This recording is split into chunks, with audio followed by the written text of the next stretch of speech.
you will have someone write a comment like, I can see that it's mostly white people agreeing with you here.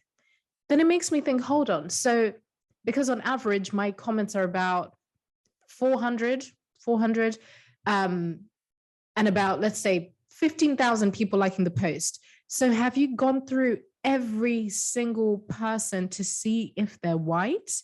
And if that is what you're even doing, it might be time to seek professional help. Because if I was finding myself in someone's comment section trying to see who is white and who is not, instead of just looking at the contents of what I'm reading here, just the information I'm reading. So I say all of this to say that people have become so well trained at not only self-policing, because you'd have to be pretty fucking good at self-policing to feel like you can police other people. So it means that externally, when governments and external bodies come into play, they don't even need to do much. They don't even need to do much. We're already doing it to each other. So you'll have people that will start to think, actually, no, this is a good idea. We should give them even more power because, you know, they'll be key. And this culture of safety as well, throw that in there. So people genuinely think this is the best way to be safe, you know, in this utopia. So I think self-censorship does more damage than so much more than we realize. It's not just about you, the individual. Of course it is, in the sense that you need to really build a strong sense of self, but it's so that you're not easy to manipulate, not just in your interpersonal relationships, but on a wider scale. You start to question things, you know.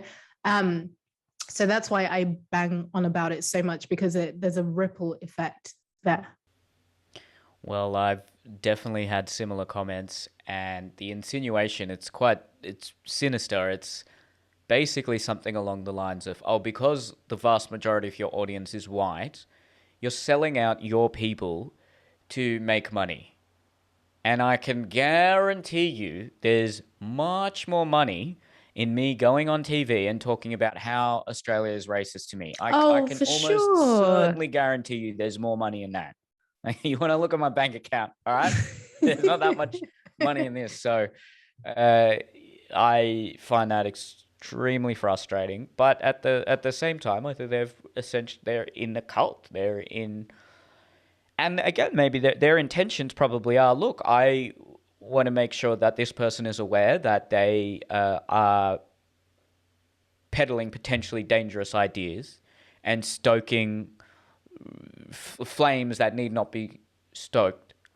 But it's just it's extremely frustrating because there's two people coming at it from completely different realities and completely different worlds. And that's a common criticism that happens when it's an audience that seems to be majority of the people who supposedly wield all the power. So if you have a majority white audience, that's a problem. If you have a majority male audience, that's a problem. But then if you have a majority, BIPOC audience, or a majority black audience or a majority brown audience, there's no issue at all there. And don't even get me started on the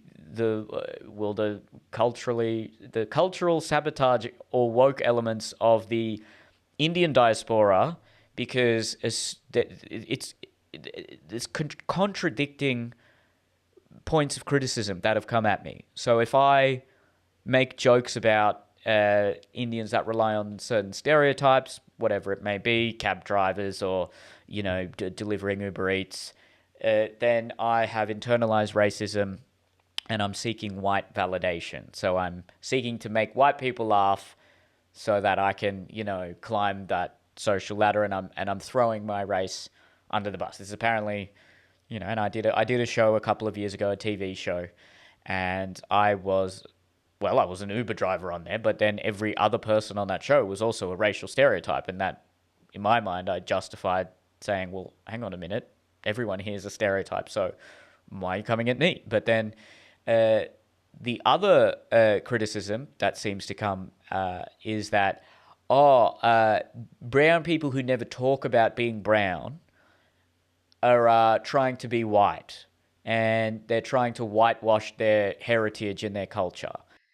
But Oh then my the other goodness. contradiction, which I cannot fathom, I can't make sense of any of this, is that all the content creators that focus, and I definitely talk about my, the Indian culture that has come through from my parents. I'd say I'm 80% westernized or Australian and 20% Indian culturally. But if you want to quantify it, but uh, all the people who make content regarding brown culture or Indian culture are complaining about it. They're all talking about, the strict parents, and where you're forced to get Right. married, and the aunties that are very much in your ear, just guilt tripping you about everything. So it's like, all right, you're articulating certain truths about the culture, but you seem very incendiary and critical of it. So if that's your expression of Indian culture, it doesn't sound like you like it. But then the people who Yeah. don't speak about Indian culture, well, you're trying to be white. And then if you speak about Indian culture, but in a sort of lighthearted, joking way, or you have internalized racism and you're seeking white validation. Now, I mean, it's just an impossible maze to Jeez. navigate. So at the end of the day, you think, okay, look, I'm going to make jokes that I think are funny, and some of that is going to rely on stereotypes.